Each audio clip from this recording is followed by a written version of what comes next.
Allez, votre invité aujourd'hui en direct sur Boursorama dans la grande interview, c'est l'économiste Eli Cohen. Bonjour. Bonjour. Merci d'être là avec nous. Alors, on parle pas mal de sujets, mais déjà le Brexit, rapidement quand même, parce que on a eu cette annonce officielle voilà, de Theresa May qui demande officiellement donc un report court c'est 3 mois quand même, pour cette sortie de l'Union européenne par le Royaume-Uni.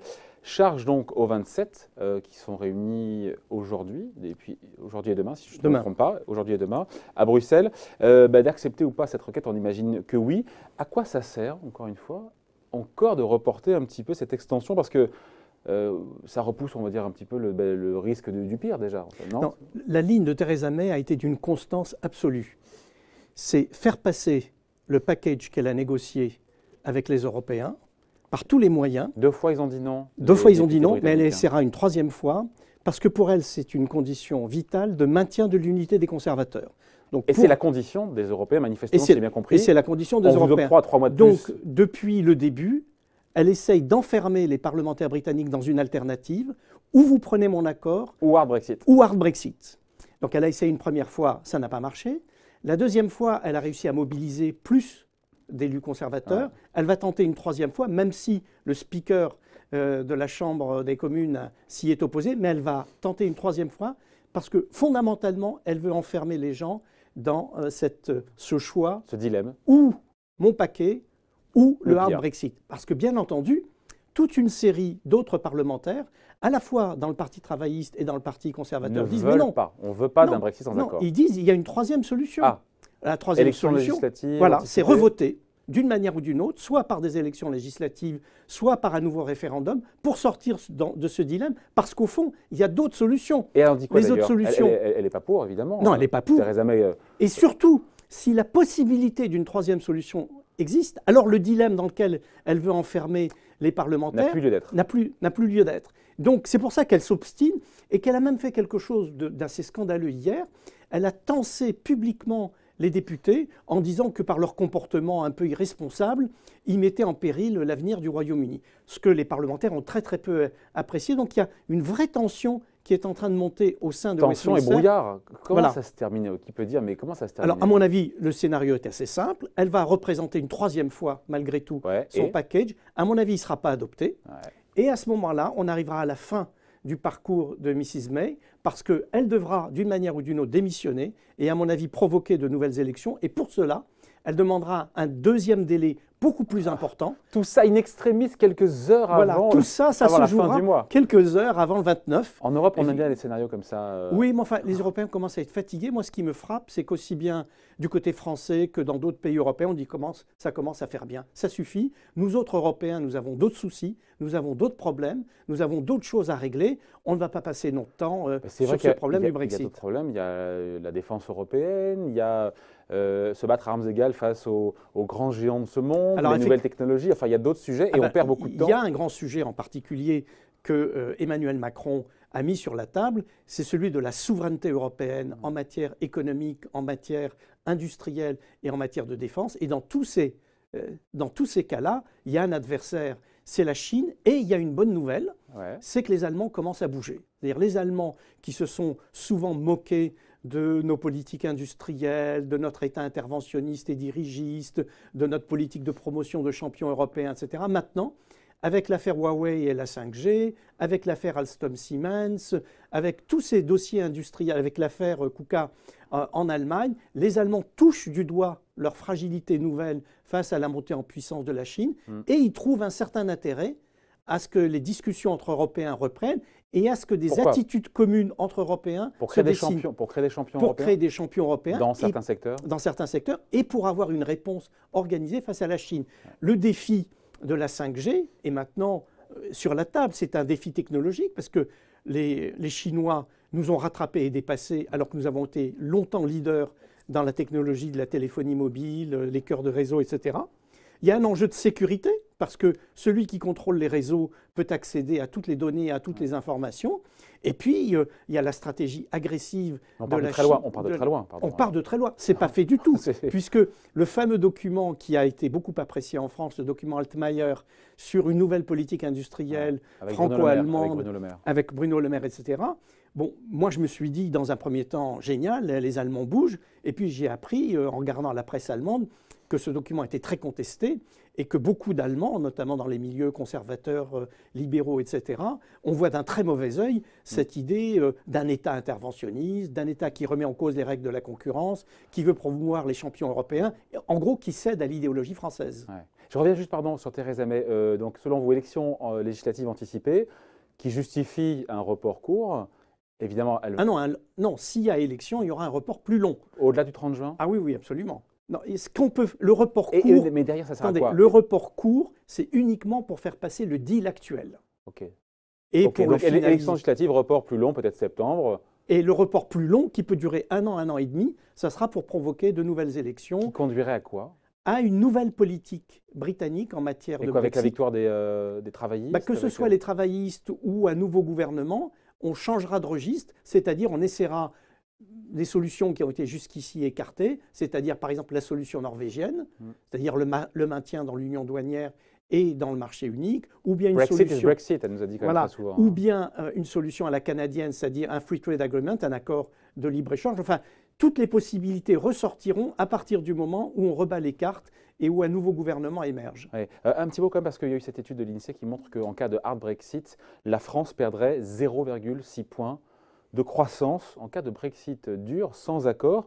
On se dit rien de dramatique, 0,6 points, non? 0,6 non, c'est beaucoup. Bon, mais c'est en cumulé, c'est sur, sur plusieurs années. Ouais, oui, mais enfin, l'évaluation pour le Royaume-Uni, c'est 8 à 10%. C'est-à-dire. Je parle pour nous, là. D'accord. Non, mais très ethnocentré, égoïste. Effectivement, le Royaume-Uni est le plus touché, mais après, parmi les pays les plus touchés, il y aura effectivement l'Allemagne. Oui, mais nous sommes quand même de gros exportateurs. Ouais, mais 0,6, voilà. 0,6.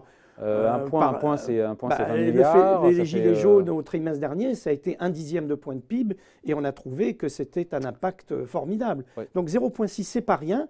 Ça veut dire simplement que les différents pays européens qui exportent beaucoup vers le Royaume-Uni seront touchés, de même qu'ils seront touchés par les variations de la parité entre la livre et l'euro. Voilà. Retour en France pour parler des banques et des autorités françaises qui, cette semaine, se sont inquiétées, on a compris en substance, d'une forme d'emballement du crédit chez nous, avec un endettement du secteur privé qui atteint plus de 130 points du PIB, Elie Cohen. Mais en même temps, on se dit que si les banques prêtent aux Français, aux particuliers, aux entreprises, on devrait être content, non? On leur a tant reproché aux banques d'être frileuses? Ah non, il s'est passé quelque chose d'important et je crois qu'on a touché du doigt un problème très important qui a des implications.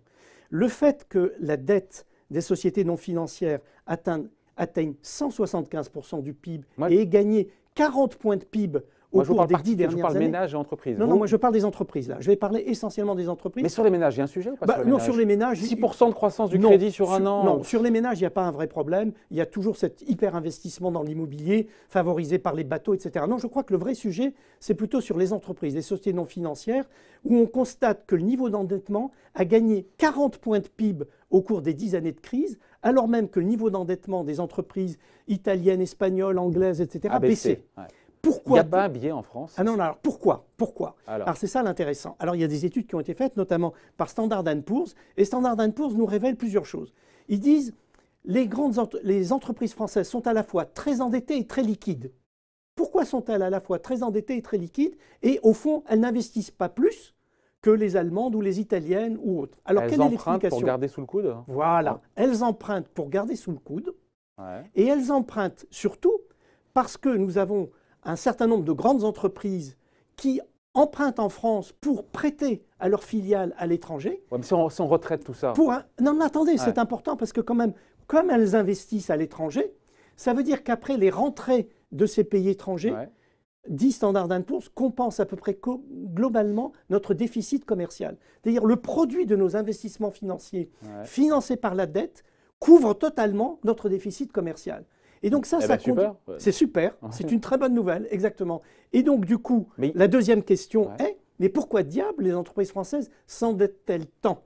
Eh bien l'explication, elle est fiscale, Il dit, les Standard & Poor's nous expliquent que En France, on a cette chance-là. voilà, comme on est très taxé à l'IS, comme on a des déductions sur l'endettement, Sur les intérêts d'emprunt. sur les intérêts d'emprunt, etc., il est rationnel de s'endetter en France Pour prêter. pour prêter à l'extérieur et abaisser la taxation, d'autant que la taxation à l'IS est plus faible dans les pays où on investit. Ouais. Mais Vous voyez, oui, mais le résultat, c'est que le HCSF, le Haut Comité de stabilisation financière, Absolument. piloté derrière par Bruno Le Maire, qui est là pour éviter qu'il y Oui. ait trop déséquilibre sur la finance française, exige des banques, c'est la deuxième fois en un an, qui est plus, sans rentrer dans la technique, de coussin de matelas de sécurité, Absolument. 0,25% des encours de crédit qui sont octroyés.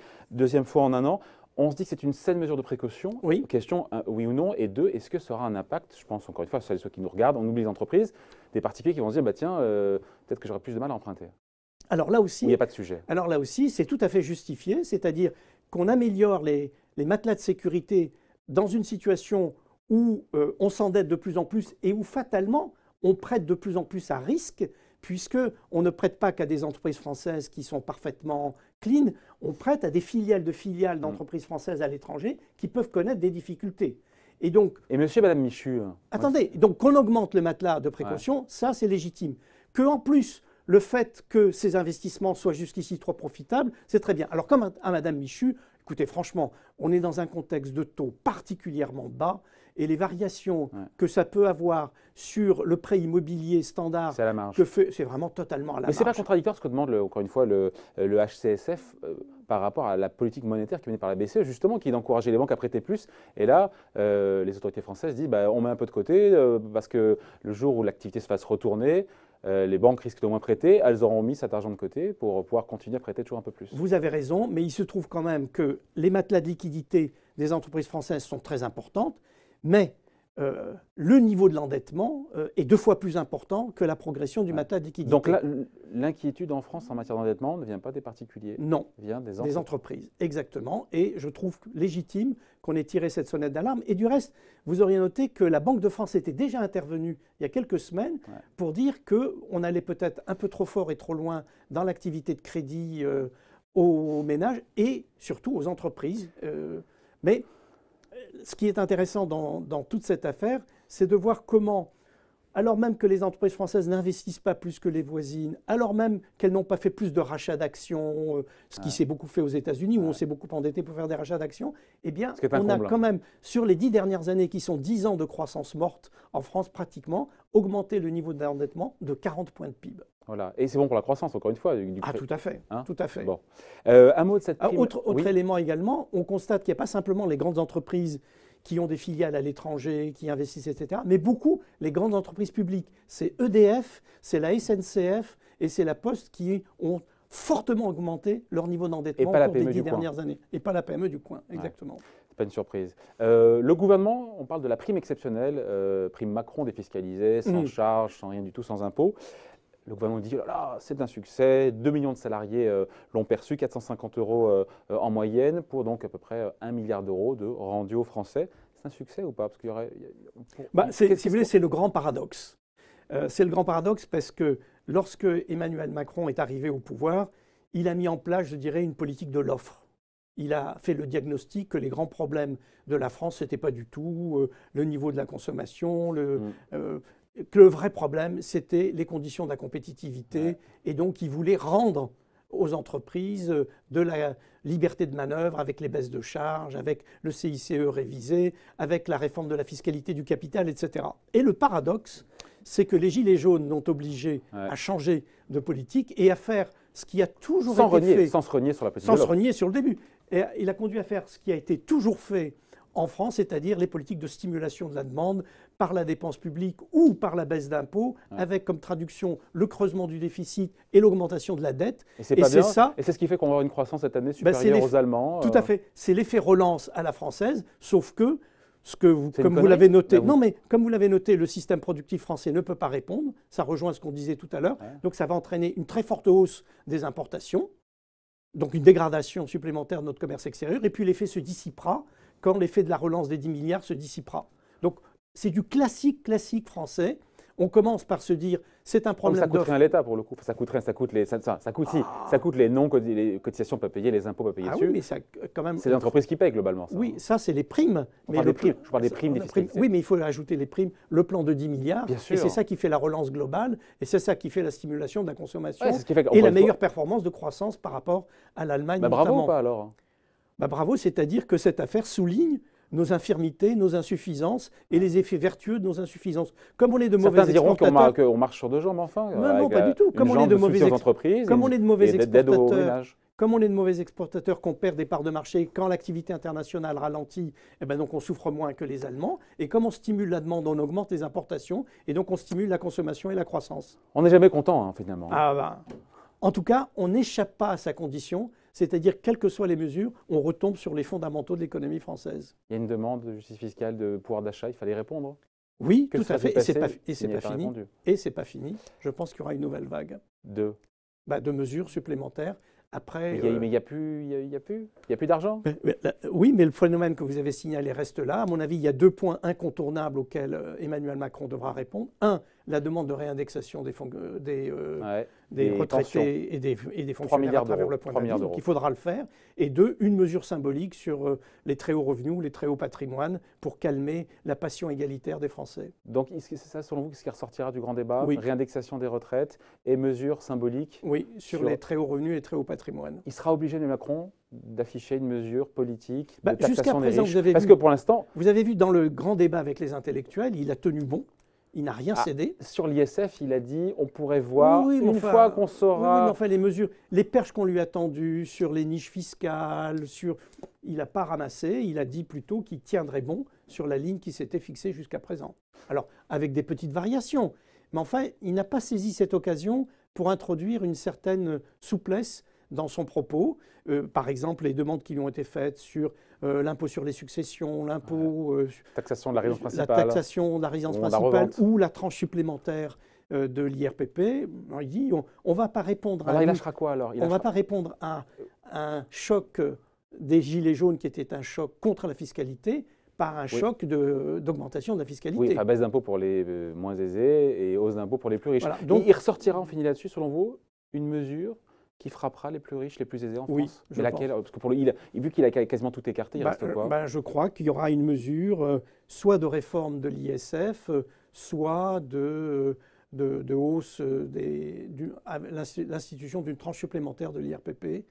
L'impôt sur le revenu. L'impôt sur le revenu, ou une mesure sur les très hauts patrimoines. Mais en tout cas, il est obligé de faire quelque chose dans ce sens-là, parce que quand même, le grand enseignement de ce mouvement, c'est la passion égalitaire, la passion redistributrice, la passion pour la justice fiscale et la passion fiscale en général dans ce pays. On en saura un peu plus évidemment dans les semaines qui viennent. Merci d'avoir été avec nous. Donc, Élie Cohen, économiste et directeur de recherche au CNRS. Merci.